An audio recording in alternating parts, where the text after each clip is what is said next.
Lorsque l'on considère l'avenir, il est souvent recommandé de sortir ses liquidités et d'investir dans des actifs plutôt que de conserver de l'argent en espèces, car on ne peut pas prédire l'avenir du dollar et que les liquidités ne produisent aucun bénéfice.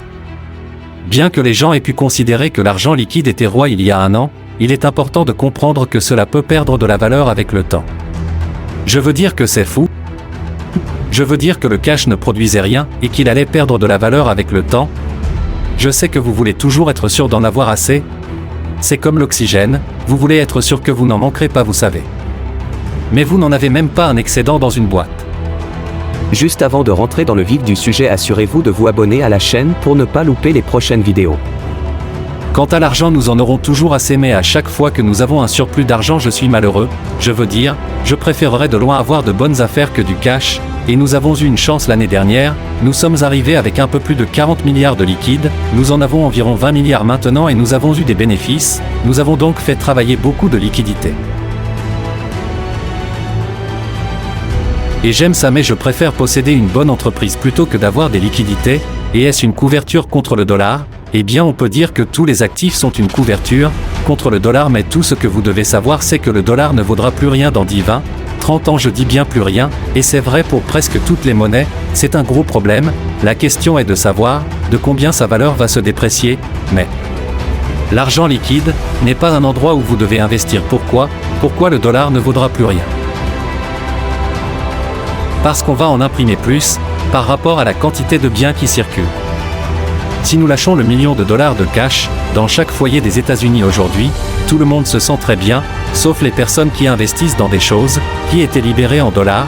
Oui, exactement, il n'y aura aucune tendance à la déflation dans ce pays, ni dans le temps ni virtuellement, une histoire de fréquentation de l'inflation absolument.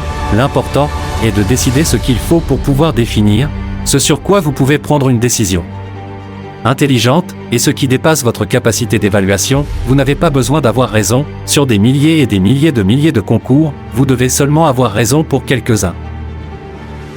J'ai rencontré Bill Gates le 5 juillet 1991, nous sommes arrivés à Seattle, et Bill a dit: tu dois avoir un ordinateur. J'ai dit: pourquoi? Et il a dit: tu peux traquer ton impôt sur revenu avec ton ordinateur. J'ai dit: je n'ai pas de revenus, mon entreprise ne me verse pas de dividendes. Il a dit: tu peux suivre ton portefeuille. J'ai dit: je n'ai qu'une action. Il a dit: ça va tout changer, et j'ai dit: est-ce que ça va changer? Le fait que les gens mâchent du chewing-gum? Et il a dit: probablement pas. Et j'ai dit: qu'est-ce que ça va changer? Quel genre de chewing-gum ça va changer? Et j'ai dit: alors je m'en tiendrai au chewing-gum et toi aux ordinateurs. Vous savez, je n'ai pas besoin de comprendre tous les types de business, il y a toutes sortes d'affaires que je ne comprends pas, mais il y a des milliers d'opportunités. J'ai compris la Bank of America, vous savez, et je suis capable de faire ça, je suis capable de comprendre un pourcentage donné. Mais Todd Williams a écrit un livre intitulé La science de la frappe, et dans la science de la frappe, il y a un diagramme qui le montre à la plaque, et il a la zone de frappe divisée en 77 carrés, chacun de la taille d'une balle de baseball, et il dit que si je ne frappe que des lancers dans ma zone de frappe, sa moyenne de frappe serait de 400, s'il devait frapper des lancers extérieurs mais toujours dans la zone de frappe, sa moyenne serait de 230. Il a dit que la chose la plus importante pour frapper est d'attendre le bon lancer.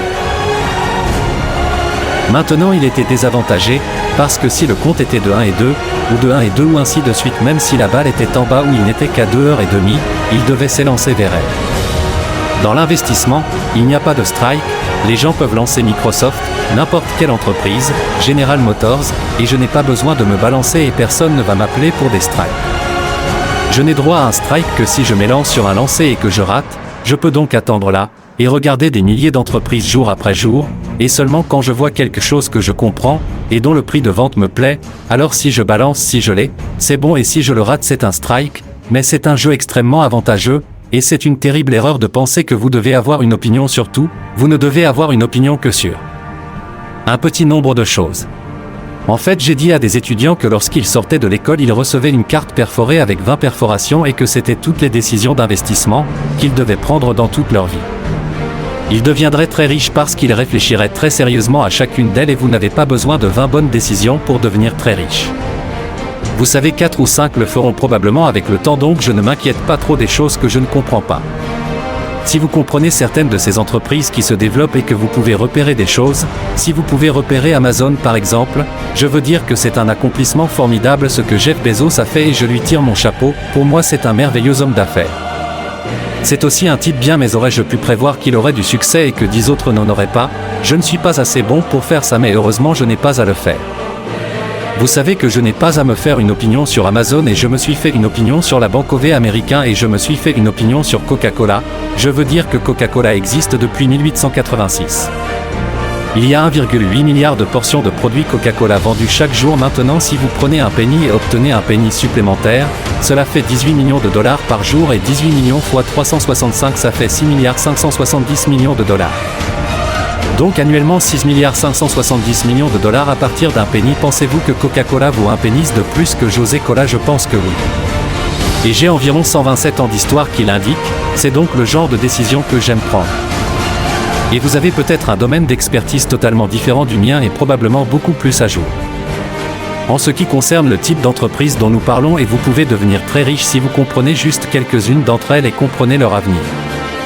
Le vrai test pour savoir si vous l'appréciez en tant qu'investissement est de savoir si vous seriez heureux s'il n'était plus jamais coté et juste en termes de ce que l'actif a fait pour vous. Mais je dirais ceci à propos de l'or: si vous preniez tout l'or du monde, cela ferait à peu près un cube de 67 pieds de côté. Donc si vous preniez tout l'or du monde, nous pourrions avoir un cube, nous descendrions là-bas de 67 pieds de haut, et ce serait le tout. Maintenant, pour ce même cube d'or, il vaudrait au prix du marché d'aujourd'hui environ 7 000 milliards de dollars, c'est probablement environ un tiers de la valeur de toutes les actions des États-Unis. Vous pouvez donc avoir le choix de posséder un tiers de toutes les actions des États-Unis, ou vous pouvez avoir le choix de posséder un petit bloc d'or qui ne peut rien faire d'autre que de briller là et de vous faire sentir comme mon crasu du désert ou quelque chose du genre.